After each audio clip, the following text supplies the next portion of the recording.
Hello everyone, welcome to another action-packed episode of ARG Presents.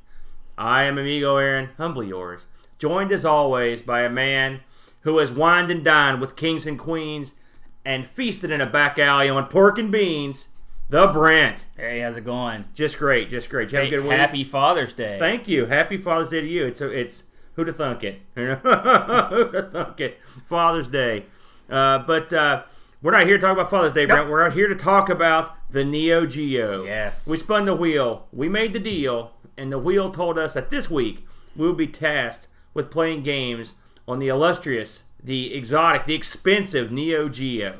Now, it's those things and more. I always ask this question, and I know the answer this week. Have you ever owned a Neo Geo?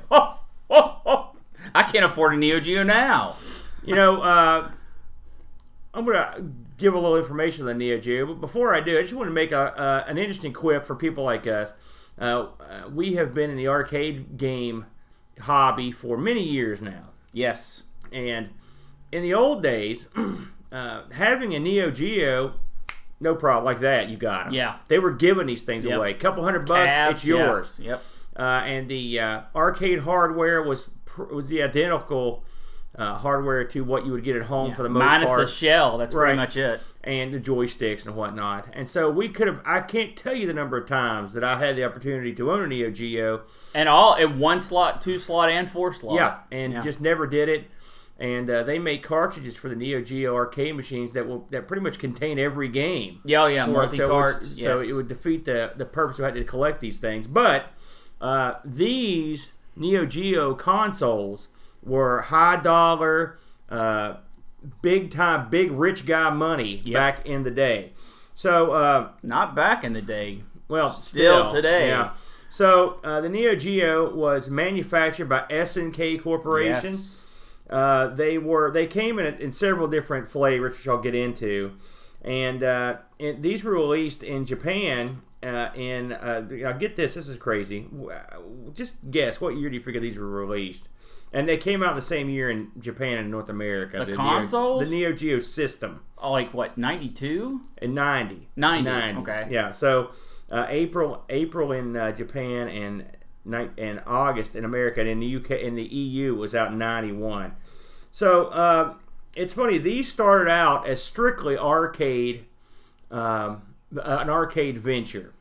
These were just arcade machines, just like anything else. They ran on a Motorola 68000.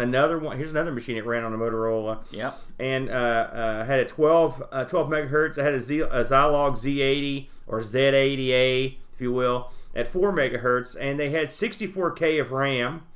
They had 84K of VRAM, video RAM, and 2K of sound memory. And they had a memory card slot, if you'll recall. We should see this with the memory card slot. And the display on these things, the resolution 320 by 224, and it had a 4096 color palette out of a choice of 65,000 plus colors. Yep.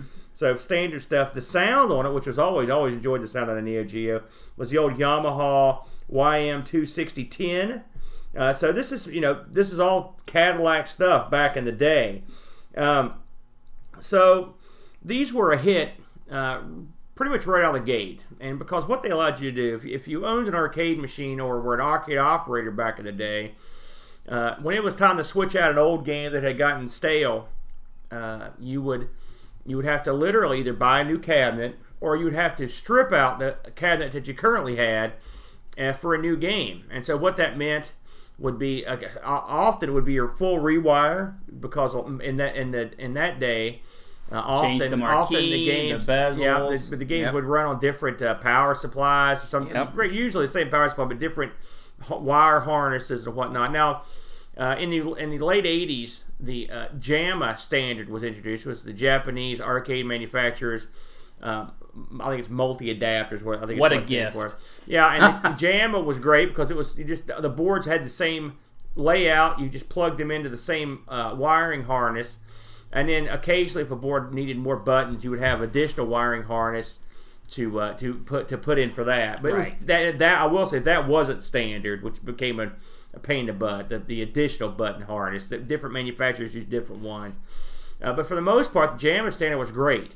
And a lot of the arcade games that you would expect of that era use it. Your Mortal Kombat, your Street Fighter 2, your WrestleFest, virtually everything. Now you had some arcade holdouts that like stuff that used a different resolution monitor. Let's say your Virtua Fighters, for example, use a higher res monitor. But the JAMA standard was great, but while you didn't have to rewire the cabinet, you still had to go through the time-intensive, laborious task of going through, changing, like you said, changing the marquee, changing the control panel sometimes, maybe strip it off the side art. And so the Neo Geo system came into play. And they weren't the first to go down this road of having a cartridge-based system that would be a catch-all for arcade machines. I mean, Nintendo had done it with their Play Choice and, stuff like that. Deca cassettes. Yeah, the Deca. And so, but Neo Geo had a real slick system. If you bought a Neo Geo cabinet, and of course they also had conversion kits as well, but if you bought the cabinet, it was usually like a black cabinet with red, with a red art on the side. The control panel was red, had SNK. It was red and white. Usually it would have 2 joysticks and 4. I believe it had 4 buttons. 4 buttons. And usually the buttons were in one of 2 layouts. Usually they were either 4 that were sort of right in a row, or 2 and 2. Right. And then you had a marquee, and then once you got your Neo Geo system in place, when it was time to switch out a game, all you'd have to do is switch out the marquee, and they really had you covered on that too, because the marquee would just say Neo Geo and have an empty spot in it, and you could just slip a card in it that would have the new game name. So, and people got used to it after a while. They're like, okay, let's see what's on the Neo Geo this month, and they'd go over and look, and it worked out pretty well. Yes. And then eventually they would release multiple systems. That meant the person that was playing the game could come over and select the game they wanted to play out of which like was said, huge. 4 or 2, 1, or 2, 3, and 4 is what I remember. And you could pick the game, and it had usually right beside the button there'd be a little digital readout, like a LED gimmick, and then you'd say, okay, select game 1, 2, 3, and then once you selected your game, you hit the button, it would come up, and that'd be the game you'd be playing. And it worked out. It was a great system, wasn't it? It was, for arcades, it was great because easy to switch games fast. But for places like pizza parlors, where footprint space is a premium, when you can put a Neo Geo cab in and have 4 games, that's like 4 times the revenue for them. Right. Now, like I said, these did not start out as something that was going to be a home console. What happened in Japan? I don't know if this ever happened in the States, but in Japan, you could actually rent these consoles when you stayed at hotels. It was a hotel rental. Like, people really liked them, and they wanted them. So eventually, they started selling a home version, right? And these debuted. The debut price in the U.S. was planned to be $600, right? And it was going to include 2 joystick controllers and a game, and you'd get your choice of games. And there's an obvious choice here. Your choices of the game you would get would have been either Baseball Stars Professional or NAM 1975. Now let me tell you something. Go with Baseball Stars. I think some of those NAM are probably still out there. But that's not what it launched as. They raised the price for the American launch. And the gold system debuted for $650, which in today's money, that is around $1,200. Woo. Yeah. And it was bundled with Magician Lord and Fatal Fury. You should have taken baseball, in my opinion. Well, Fatal Fury's awesome. I know Magician Lord has his fans as well. That was the gold package. The silver package launched at $400. That included a joystick and no game. And again, this is $400 back in the day. I remember reading about the Neo Geo in EGMs and that sort of thing, right. And it was a system that you wanted desperately, but it was totally unobtainable. It was always a pipe dream. I was just like, these are great graphics. What about the Neo Geo? Well, we don't even talk about that. It's not even classified in when you're talking to the systems of the era, you don't even compare it with the Neo Geo because it was so far above everything else. Right. The Neo Geo home system was called the AES. Yes. All right. So. And these things were very powerful. And like I said, they ran the identical games. So it's not like there was no difference. I mean, you would get a home version of the game, but by that I mean it would read the BIOS in your AES and it would give you the home. So it would give you the home version effectively, because obviously you couldn't put in a quarter or whatever. Eventually, now here's the problem. The games for this thing were also outrageously expensive, hundreds of dollars often, and depending on the size of the game and the popularity and whatnot. And the cartridges for this thing are freaking enormous. I mean, they're big and they're huge. I've never actually got to hold one, but I've seen them in person. They're incredibly large cartridges. So Neo Geo said, okay, we can do something about this for the home market, and so they released the Neo Geo CD. Mm-hmm. Okay, now this was a cost-effective replacement or companion to the other system, where they would take those enormous games and they would put them on CDs, and they were quite a bit cheaper. At that point, they became affordable. You know, your $50-$60 range. Right.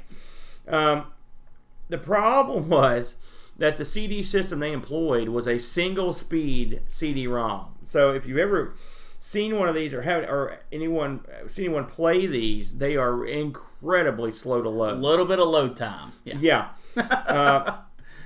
So eventually, in '97, and they kept making games as well into the early 2000s. Mm-hmm.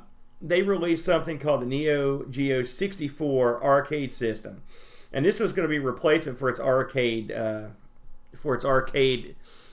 system of the past that was still out there and was going. It didn't do that well. It didn't get that much support. It didn't get that many games, and it's not something that you even see all. I've never seen one. Yeah, I haven't either. And then eventually Neo Geo ended up going into the portable market as well with a handheld, the Neo Geo Pocket Color, which I have not ever owned, but I did own a game for it that I found one time at Target for no good reason. It was just, and I was like, I bought it, sold it on eBay for about 10 times what I paid for it. So I'll never forget that. But nevertheless, a popular system, and popular because it was great, not because everyone had one. I don't know anyone in the day that had one, or it could even come close to affording even the games for them. No, it was something I always wanted, but it was also something I didn't want because I knew I couldn't have it. Right. I mean, it wasn't like, man, I would love to have like a Saturn. It was more like, man, I'd like to have a Cadillac, but that's not going to happen. Yeah, exactly. Now, so with all that in mind, the Neo Geo, we've picked a couple games from the Neo Geo console this week, but before we get into them, do you have any memories of the first time you came across one of those arcade Neo Geo cabinets, and do you remember what you enjoyed playing on them back in the day in the arcade? I'm sure you've got favorites that you never saw in the arcade. Right. I remember seeing them at a place called Rock Lake. Was that the first time I saw one? Probably not, but it's definitely the first time I paid attention to one, because it had King of Monsters and a puzzle game in it. And I remember being perplexed and amazed that this one cabinet could play two games. And I played them both multiple times, and really, I loved King of Monsters. The puzzle game I wasn't good at, nor did I like, but being able to switch back and forth between two games was so intriguing to me that I ended up playing it. Mm-hmm. I remember wanting to buy a memory card for Neo Geo just so I could use them at the arcade. Now, I don't remember. Did you ever see any for sale? Memory cards? Yeah. No. I didn't either. No, but I always wanted one. Yeah. But that was also one of the most vandalized slots in arcade history, because you'd always find gum or other miscellaneous things jammed into it. Good memories, though. The history of Neo Geo for me, going back to when I was, in my teens, even up to now, where I still play Neo Geo games. If I'm going to pull out an emulator and play a game, Neo Turf Masters is way up on the list. It's just I have a lot of fun playing it. I as well. I think the first time I had seen the Neo Geo. It's funny. I had a bad attitude about games in cabinets that were multi-select games. And what I mean by that is like I had seen the play choice, and I thought man, this is a weak gimmick. And so when I saw a game that let you choose different games, I always went on the assumption that these games are crappy. That's why they gave you a choice. Because I was like, screw this. And so I remember the first time I really took a good hard look at the Neo Geo and really played some stuff was the original Samurai Showdown. Mm-hmm. Now, Samurai Showdown 1 was not the best of the series. That would be Samurai Showdown 2. Yes. And I played the crap out of that at a local pizza joint. But I remember Samurai Showdown 1 had a lot of panache and style and looked nice and sounded good. And it was so impressive that it really got my attention. And I went on to play Neo Geo games. I mean, again, it's a system well known for its fighting games. And so I used to be a big fan of World Heroes and that series. Yep. The King of Fighters series, which was great. I used to play a lot of those. I used to play even some of the Fatal Fury. So a lot of that stuff. And the Baseball Stars is another one I played quite a bit, back in the day. They had a ton of good games, and Windjammers were mind-numbingly fun for what it was. That's Boats. He loves that game. I was never really good at it, but I know people. I know it's very popular. So overall, I enjoyed the system. So with that in mind, we picked a couple games to chat about this week, and I'll let you lead the dance this week, Brent. What did you pick out? I picked Neo Turf Masters. No, you didn't. Well, you said we couldn't pick that. I wanted to pick Neo Turf Masters. I picked League Bowling. Oh, you remember? Say that again for the audience. You did what now? I picked League Bowling. Now, when you told me last week you were going to unearth, what was it, a hidden gem? Yeah. Now, after last week's hidden gem, yep, which was awesome. which was a hidden gem. You know what? That was a piece of coal. Oh, is what that was. Oh, that's not fair. So this week you've unearthed what? Dirt clod? Go ahead, please. League Bowl leaves a little to be desired. When you think about a bowling game, in my opinion, you have to have three things. You have to have good controls. Mm-hmm.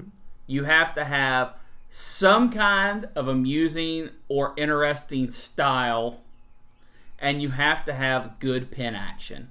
I think if you cover those three things, you've got a successful bowling game. Now, what would you say is your favorite bowling game of all time?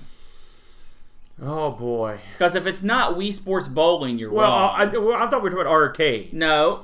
Yeah, it's Wii Sports Bowling. Yes. But in the arcade, I would go with probably Capcom. Capcom Bowling with the trackball. Yes. That was a very unique... Because at least that was challenging. Sure. It was, and it wasn't... I mean, I've never played Simpsons Bowling in the arcade, so I can't comment to that. It's actually really bad. Really? Yeah. I've not played that one. So I played a lot of Capcom Bowling because I used to hang out at bowling alleys. Yep. So I picked League Bowling because I remembered it as being a really fun bowling game with really interesting graphics and fun controls and decent pin action. And I was wrong on almost every level. Now, you had played this in an arcade? Oh, yeah. In the arcade. Yeah, yes. I have played this in the arcade. Yes. And I never really went back to it, and I couldn't remember why until I went back to it. It has dreadful ball control because you only get to pick left and right spin from a straight throw. You can't throw it angled and then hook it back into the pins. You then pick your power, which is just one button press on a raising scale. The pin action is it's all sprite based, so the pin action is predetermined versus where you hit the pins initially. You tend to leave 4 pins a lot. The graphics, the cutscenes in between, if you get a strike or a spare or a gutter or whatever, vary from that's kind of funny to disturbing when you're when your avatar gets ridiculously thin. I can't say enough bad things about this game. I'm sorry, audience. I have picked a real loser. It has 3 modes. Tries to get some redeeming quality there. There's regular bowling, which is just bowling. That's the one I played a lot. There is flash bowling. Flash! And what that does is if you have a strike or a spare, it has a counter at the top and can give you bonus points between 50 and 300. So like speed chess. 100 and 500, sorry. And then the third mode is strike 90, where if you get a strike, you get 90 points. And if you get a spare, you get 60 points. And that's it.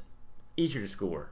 Yeah, well, if you're good, I guess it makes the your gap score in is between. 0 if you're not good. Yeah. Now I will say, League Bowling does do one thing that no other Neo Geo game does.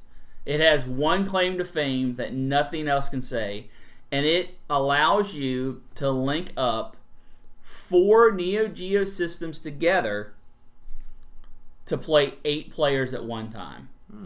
And the way that it does this is 4 systems. Each system has 2 screens, so that gives you your 8. You bowl frames independently from each other, so if someone steps away or is not as fast as you, that's fine. When you complete a frame, it waits until everyone catches up, and then you bowl your next frame. So you could do pretty sizable bowling tournaments in that kind of configuration if you had 4 Neo Geos, 4 copies of the game, and 4 screens. And 8 people willing to play. And that's probably where you're going to have your hardest thing. Yeah, this game actually got pretty good reviews back in the day. It hovered around 7.5 from places like EGM and, the IGN. It sells on eBay from between $60 for a loose cart. Now, the CDs are obviously cheaper, but I'm not even considering the CDs, because the CDs you can't link up. Because the link on these actually comes, you plug into the cartridge with a 3.5 stereo headphone jack. All right. That's how you link these things. You I was kind of wondering about that. Isn't that kind of crazy? But the eBay prices are from $65 for a loose cartridge all the way up to $300, $350 for the whole shebang, which is insanity in my eyes. All those cartridges are expensive. They are. Fair. A little fun tidbit, there are 2 other games that allow link play. None of them that do 8, but some that do 4 player. Oh, yeah? That are special. Both of them are racing games. Thrasher Rally and... You know what? I cannot remember the last one. How bad is that? I've never heard of Thrasher Rally, to be honest with you. Yeah, it's a racing game for the Neo Geo. The Neo Geo actually had a lot of decent racing games.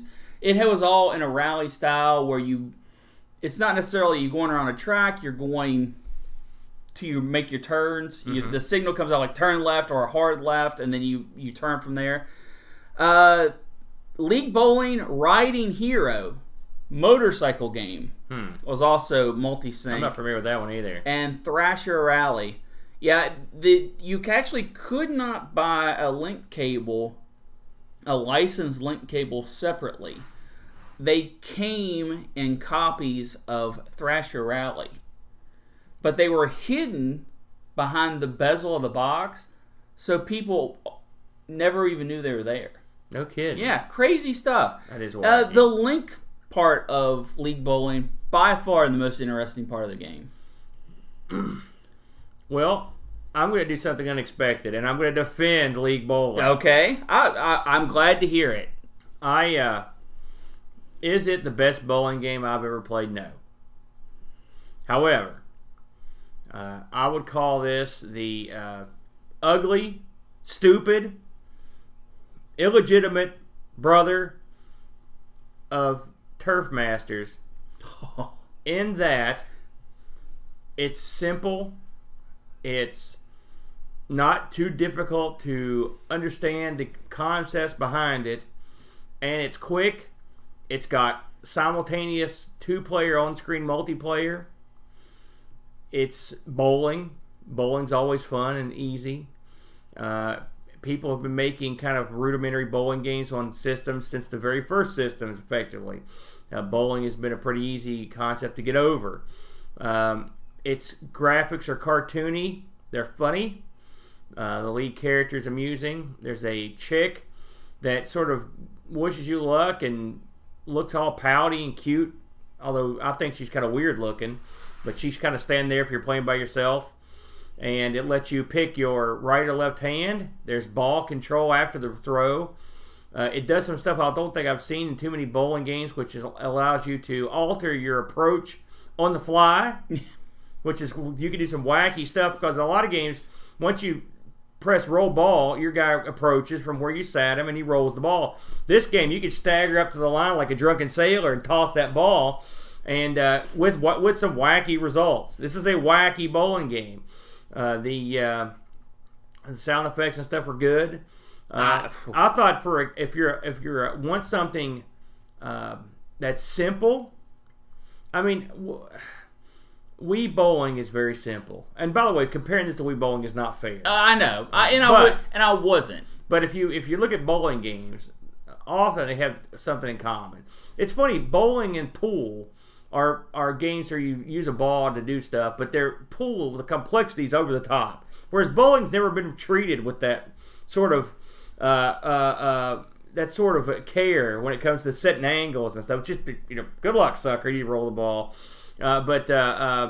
This is dumb guy simple, and it's fun. And I played. I had played this in the past, and I enjoyed it to a certain degree. I mean, is this my favorite Neo Geo game? No. And I believe I read that this is the second, by cartridge storage, this is the second smallest Neo Geo game that there was ever made. Yep. So that shows you right there. They didn't put a whole lot on it, but I mean, it's bowling. The fact that you can move your guy on the fly on the approach, I like that. It's wacky, especially what I like about it is it's your classic golf style meter, right? So if you botch it, and it looks like you're going to hook this sucker as hard as possible to say the right, and you've already set your approach on the way up, you can jerk your approach over to the side, and then once the ball is rolled, you've got a little bit of control with the joystick. You kind of guide the ball a little after control. You can kind of guide the ball in as best you can, but it doesn't feel cheap, like everything's a strike. It's a difficult game to master immediately, but I don't have a problem with it. I mocked you because it was of all the universe of Neo Geo choices, you chose a small asteroid in a solar system of unbelievable awesomeness. But it's an asteroid that has some beneficial minerals on it. So I give it the high sign. We're going to have to agree to disagree on this. In my rose-tinted memories, I remember a lot more funny cutscenes when you got strikes and spares. I remember better controls. They're funny scenes. The pins fall on the guy, or he falls off and it falls into an abyss or whatever. There's only like 5 of them. Have you ever went to see? I've played bowling, and they've got the little animations on the screen. They've got like 5. No, that's a bowling tradition. Limited animations. I remember this far more fondly in my youth, and that's where it should have stayed, because I challenged myself to make it through 10 full games of each mode. I didn't make it. I didn't make it. I was so bored. So, all right, let's move to a higher point. What did you pick for your game? So, Brent forbade me from picking one of my favorites, which was Neo Turf Masters, which is that's because we would have both picked it. And he also told me not to pick a fighting game. Couldn't pick a fighting game. I stepped outside my comfort zone, if you will, to pick a game that I had only a passing look at, but have always sort of been intrigued by, which is a game called Viewpoint. Yes. Viewpoint was developed by an outfit called ACOM, and it was published by Sammy, the prolific shoot 'em up publisher. It released on Neo Geo in Japan in November 20th of 92, and in the US on December 11th of 92. And the AES version of it came out December 11th, 92. So these all came out right about the same time. Of course, poor Europeans, they were late for the party as always. And in March of 93, I don't know why they always get hosed on this stuff. So this is a pretty large game, 74 megabit game. So 74 mega power a game, as the thing always says. So what is Viewpoint? Viewpoint is well, to talk about what Viewpoint is, we're going to first look at another game, because I like to do that, and it makes sense in this case. Who here, raise your hand if you've ever played a game from the early 80s, 82 to be exact, called Zaxxon. I knew this is where this was coming. So Zaxxon was a game that was released in 82 that had that sort of isometric view. In fact, it was widely regarded as the first game. And I remember, and I'm sure I've mentioned this in the past, but I remember sitting at the house one time watching Entertainment Tonight, as I would want to do back in my childhood, and seeing them cover this as the first truly 3D arcade game. And this was a big deal when it came out in America, and I can't speak for other parts of the world. And I've almost owned a Zaxxon so many times. I could have had it. I just never have gotten one. And part of the reason is that I like Zaxxon, don't get me wrong, but I don't know how often I would play it. Right. If I owned it. Zaxxon was you played a ship that went through these, basically like you went into these battle areas. You're basically like dive shooting these enemy bases, and then in between the two bases, there's a very horrible part that you fly in space, this free floating space area, just fight other fighters. Now that's normal run of the mill stuff, but in this game you had to go up and down in the third dimension. It made it very difficult to gauge the levels that your enemy was on. They tried their best with some trickery. They had some cues and some tricks. They had some stuff that would, like some markers on the screen that would let you know when you were on the same level as a guy or if you were in danger of being shot. But it didn't work that well in space. Now, when you were in the actual battle areas, it worked great. That was my favorite part. So this game, there were now and again people would try to go down that road, with that isometric. But I mean, that was the predominant #1 isometric shooter. Well, yes. Here comes Viewpoint. So Viewpoint said, okay, let's take everything people liked about Zaxxon and junk all the stuff they didn't like. And so in their game, you again play a small ship that is going through these areas and shooting. The difference is you do not go up and down. It is a straight, basically you're restricted to the level you're on. Right. And so what this does is it allows you to not have to make the choices that you had to make in Zaxxon. Now, in Zaxxon, moving up and down was a gameplay element, and so there would be obstacles you would come across that you required your altitude to change to get through them. The walls, right? Not just the walls, the force shields also, right? So one would guess what is Viewpoint doing to compensate for this gameplay element that's been taken out. So what they did was they were very clever, and they came up with some interesting gimmicks to make it more interesting and give you more to think about. And gimmick one is they thought, heck, what Zaxxon wasn't will be. We're going to be like a bullet hell style shooter. So when you start Viewpoint, your ship shoots off, and it's very cool element. He flies into the clouds, and then you're not in the clouds. You're going down on this and fighting in this area. But you find out right away that while you move about the same clip that you did in Zaxxon, the bullets are plentiful, and they really and far faster. They really crank up the difficulty. Yes. And one thing Viewpoint is known for, and I mean, I'll tell you, I come off the Amiga and I'm doing this, and here we go again with these unbeatable killer super death shooters. And this is another one. This thing is brutally difficult.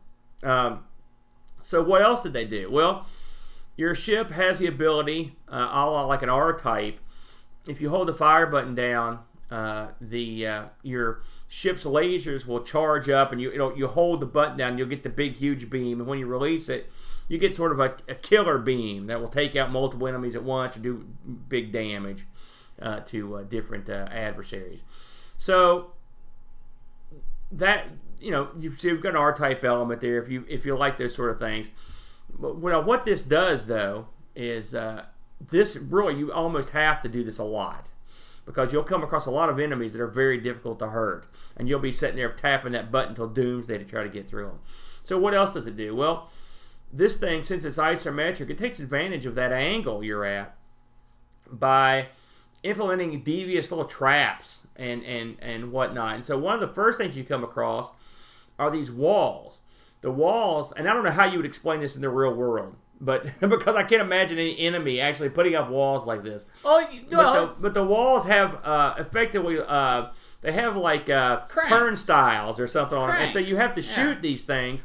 And as you shoot them, the wall will wind back along these tracks, and you have to shoot far enough to where you get your ship through. And then you've got to shoot the next one, so you're sort of zigzagging to the first screen. Mm-hmm. And these things will pop up now and again. Another thing you'll see are items that run across the screen on a lot of times on tracks. Like for example, the first screen you see are these giant, what would you call these, like lug nuts or gears? That's better. And they travel along these different axes, and you've sort of got to avoid them or blow them up all the time. You've got all kinds of enemies that are coming out. So what do you got in terms of firepower aside from your mega shot? Well, you can get these two little ships that will go on either side of your ship that will give you some firepower, and they don't get hurt really. So you can use them to absorb bullets. Right. Small bullets. Right. So you'll notice that this game does something that I think is interesting, and it tries to emulate a 3D 90s look. And by that I mean you'll recall a PlayStation, for example, or a Virtua Fighter has that sort of the 3D has that sort of boxy feel to it. Mm-hmm. This game isn't that, but they try to emulate sort of with some of the end bosses, which is interesting. Some of them, yeah. Like some for of the example, larger enemies. The giant crab comes to mind. It has that. You made it to the giant crab? No. Okay. I would admit that I did not get far at all. Okay. I got to the first boss, and that was a minor miracle in itself. But eventually, I cheated, to be honest with you. And, okay. I got to see what's going on, so I wanted to see what was on ahead. And so, but this is an interesting graphical element that I enjoyed. I like the fact that they tried to. I don't know why they did that, but it's still kind of neat that they did it that way. It was an interesting it's a choice direction. Another thing that this game had that I liked, much like your bowling game, it had you could add a second player. Mm-hmm. Now I didn't get to play with two people, unfortunately, but I have seen it done. And in fact, this is one of the games. One of the reasons I picked this because I have played this in the arcade. Huzzah! And so I would watch people play it and be like, "This looks incredibly hard." We had a arcade in Lexington. It was the Wildcat Arcade. Yes, and I remember it. We had a lot. It was often a lot of Asian students in there, and I always wondered if these guys had played these things in Japan or something, because they were all like, there was a couple guys that were great at these shooters, and they were great at fighting games too, and they were awesome. They were awesome. And I'd watch these guys and watch how they played, and then go in there and bomb, trying to imitate their incredible, incredible antics. I thought this was interesting. I wanted to go over this real quick. So the back of the box, they always have these wacky little blurbs and stuff. So This one, the blurb on this, I thought was kind of funny. It says, "Welcome to a beautiful but deadly world of shooting and strategy, where annihilation happens in the blink of an eye. Knowing when to attack and when to dodge are skills you will have to master quickly. You are the Viewpoint fighter navigating in a world of terror and wonder. Armed with fire bombs, homing bombs, shock waves, and the ability to vary your shooting power, your mission is to successfully navigate 6 intense levels. Viewpoint's non-stop arcade action makes the bosses get bigger and badder each level you progress. Think it's easy? Guess again! Even they say it on the box. Just when you think you've mastered the movement, some new and exciting enemy stands between you and the next level. Flawless 3D polygon graphics are so real, you may forget where reality ends and the game begins. Ooh. Viewpoint, changing the way you look at action games forever. That's, wow. I mean, and I will say that's a pretty apt description of the game. It is beautiful, the wonderment and whatnot. They mentioned the fire bombs, homing bombs, shock waves. Right? Yes. Well, there's your third offensive weapon. So you've got your hold the button down fire and then your regular fire. You've got your little satellites. Mm-hmm. Then you've got your ever-present, ever-popular super bomb. Mm-hmm. Now these do come in several varieties. I think my favorite is the shock wave because it just comes across the screen and just kind of blows stuff up as it goes. You've also got your homing bombs and the fire bomb. They help you go through them quickly, and they don't replenish quickly in this game. I've noticed this isn't like say Raiden, where you can get that stuff back pretty quick. Like these don't come back that quick. Not quick enough for me anyway. That's for sure. So. One last thing I want to touch on this game. This is probably, ironically, what the game is most well known for. This game has a top-shelf, grade A soundtrack. Yeah. It is outstanding. Now, I'm not into jazz that much, or that sort of jazzy stuff, but and this game, I will say, does the music match the action? No. No. But what it does do, it gives this incredibly difficult game as kind of a laid-back feeling. It's very odd. Don't you think? I mean, the music is sort of laid back. It's catchy. You know, the opening game has been the opening song. You hear it remixed. So a lot of songs that have been remixed quite a bit. You know, and it's pretty popular. The soundtrack is one of the. I'd say it's amongst the top soundtracks on the Neo Geo. So if you're, I mean, it's really good. It is really good. It's really good. Yeah. So this game was pretty popular. It won several awards on the Neo Geo. It won for EGM's best graphics in a video game. It won best music in a video game, and it won Game Fan's best shooter. That was on the Genesis. Now I should go into the other versions of this that came around. It was released multiple times. It was. Yeah. So, of course, the Neo Geo got its version, and the Genesis got a version. Now, I looked at several of these other versions. The Genesis version, it's a pretty far cry. And by the way, none of these have the awesome music not on the same level. Correct. This also got a PlayStation release. Now, the PlayStation version is sort of radically different. Yeah, Did you have a look at it? Yeah, I mean, it's the same game, but it's not the same game. It is. They really sort of redid the graphics on it, which you know, it looked odd to me. I don't know if I liked it or not. I mean, it was different. I'd have to really sit down and play it instead of just watch a video of it, but it looked good. But the Neo Geo version, which is the original, is widely regarded as the best version.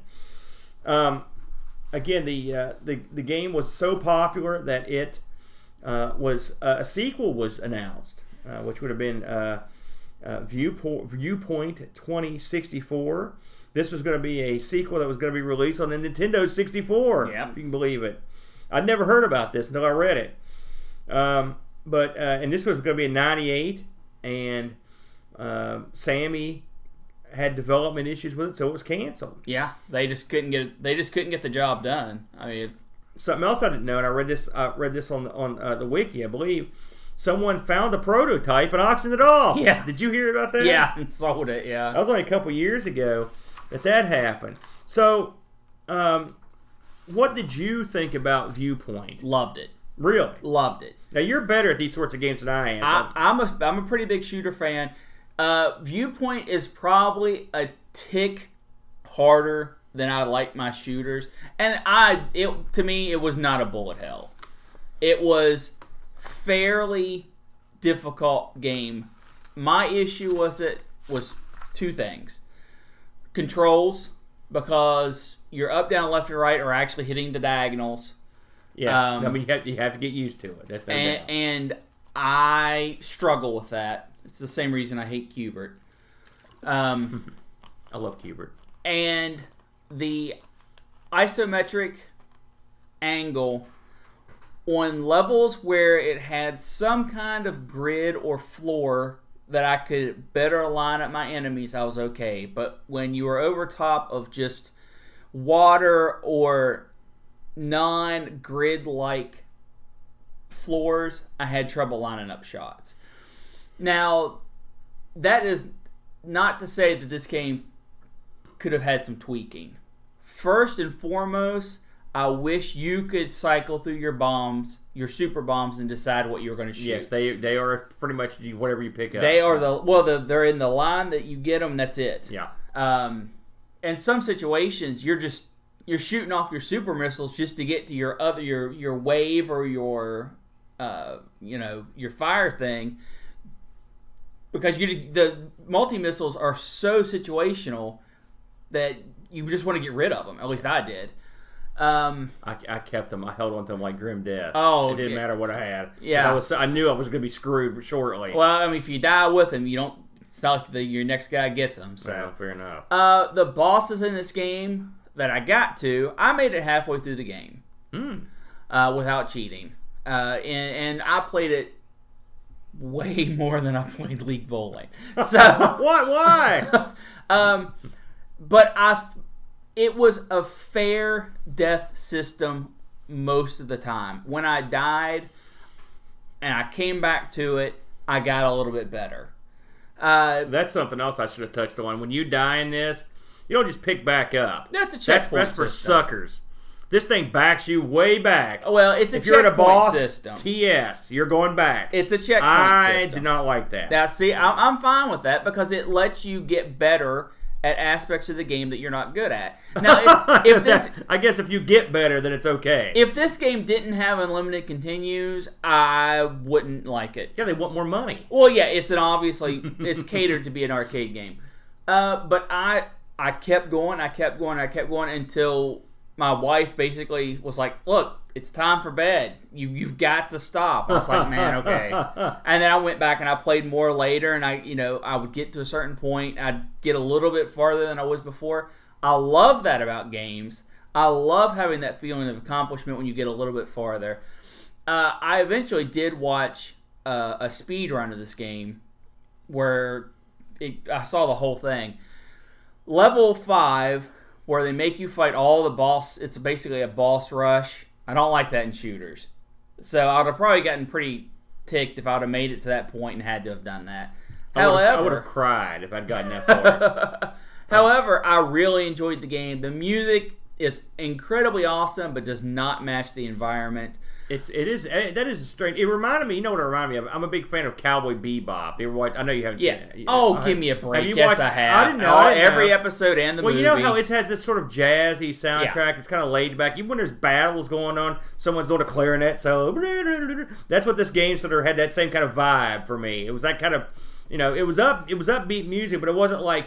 Where you really want to get in there. It was upbeat, but it wasn't driving. That's right. And it was not electronica or anything either. On Viewpoint, though, I think my biggest issue over all the other issues is your ship is too slow.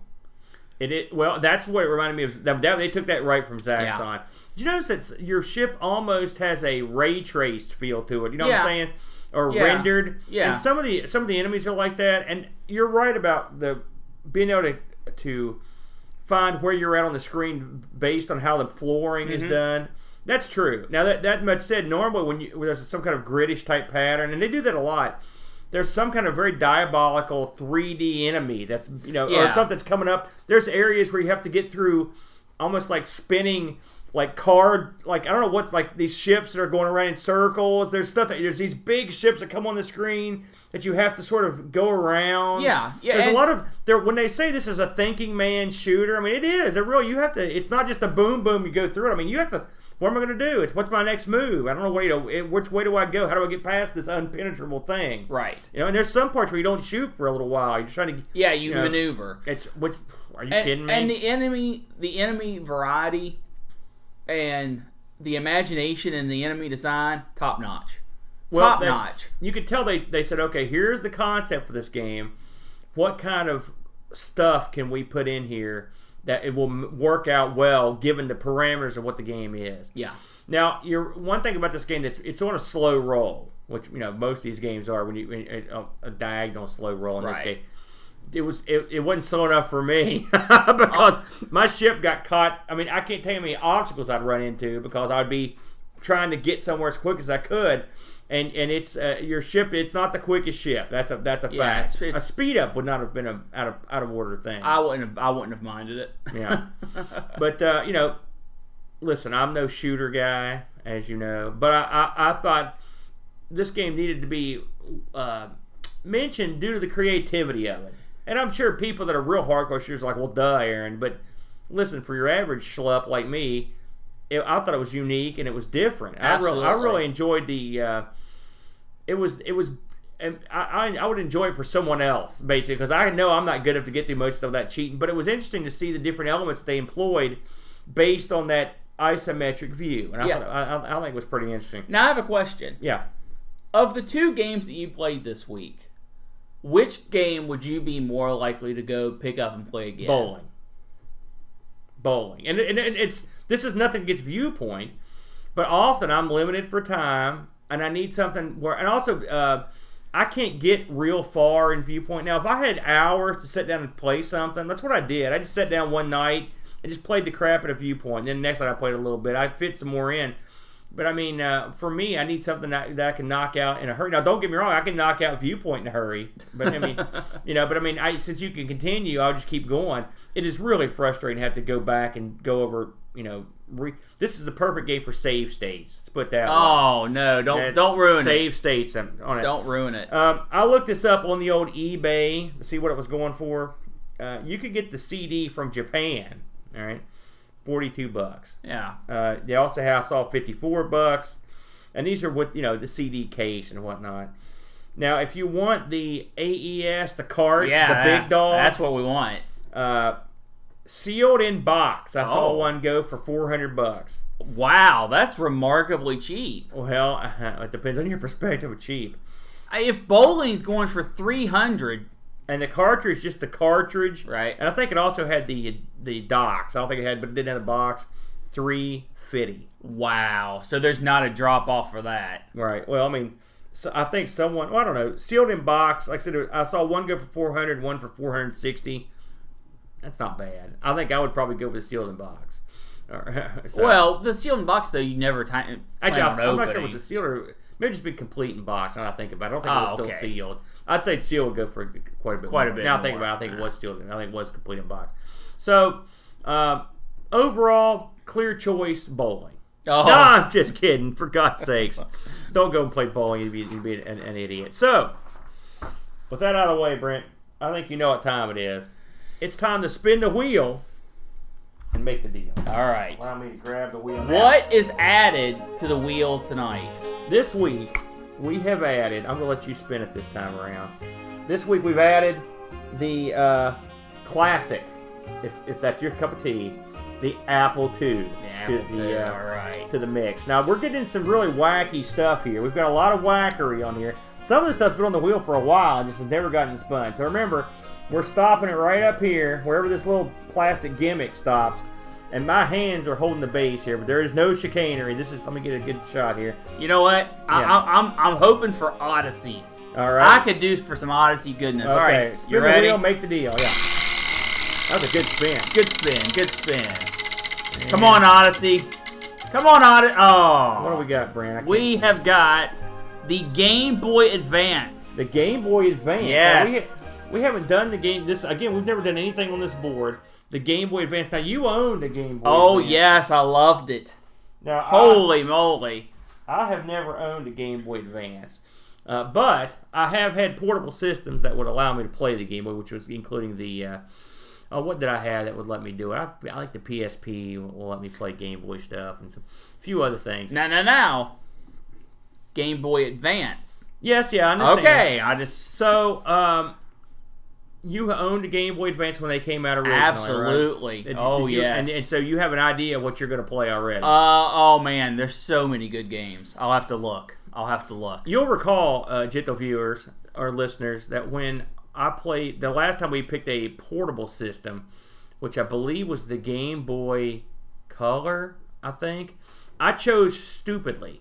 And I picked the Lode Runner game that was universally hated, and I hated it and couldn't get off the first level of it. Wow. Good job. Yeah. And we found out later this was the Japanese release for the people that thought the original Lode Runner was too simple. So it's the beatdown version. So I will try to pick with greater care, because I'll admit my knowledge of the GBA is incredibly limited. I will vow not to pick a bowling game. Yeah, I bet. So before we go, a couple items I want to touch on that we always forget to do. For number one, I'm not sure a lot of people know that this is actually a podcast. You can actually pick ARG Presents up with your podcatcher. And then you don't have to look at us. It's like a win-win. Well, who wouldn't look at me? And if you go to ARG Presents webpage, we will. You can link up right there to ours. But anybody, if you just type it into any podcatching device, it comes up. So if you want to stream us on your little mobile device, your phone, whatnot, you're good to go. And of course, we're always on YouTube. Secondly, as you know, this is the sister show of the Amigos, Everything Amiga podcast, on which I am affiliated, and so is Brent sometimes. We are financial supporters. Yeah, that's what it is. So we are doing our annual Amigathon, and it's going to be dropping, I believe it's July 7th. 2018. Yeah, that's right. It'll be 6:30 in the morning here, but I believe, I don't know what that translates to in Europe. I was like, what is that? Like 4 hours behind, so that's 10:30, I think, UTC. Should be a good time, and we are raising money for the Children's Miracle Network this year. A very worthy cause. We are off and running, and we have already received quite a few donations. If you would like to donate, feel free to pop over and drop us a few bucks. We are taking reservations for every dollar you donate. Before the event, you will receive 1 minute of game time of whatever Amiga game you want. We were scheduled to go 12 hours, and we already have booked 14 hours of games. Woo!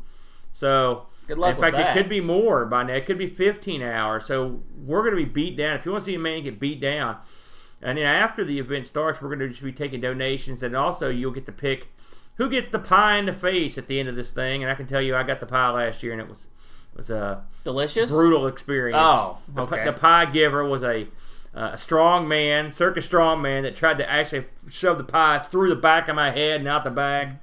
So it was brutal. But if you want to go down the road and it's all the money goes to charities for a tremendous cause. In fact, the Amigos doesn't even touch the money. The donations are straight through the Children's Miracle Network. We don't ever touch that cash. It is 100% charity. Yeah, and it's like I said, it's a good cause. And we had a good run last year, and I think we've already topped last year's in the lead up. So this year should be really strong. And if you've already donated, I appreciate it.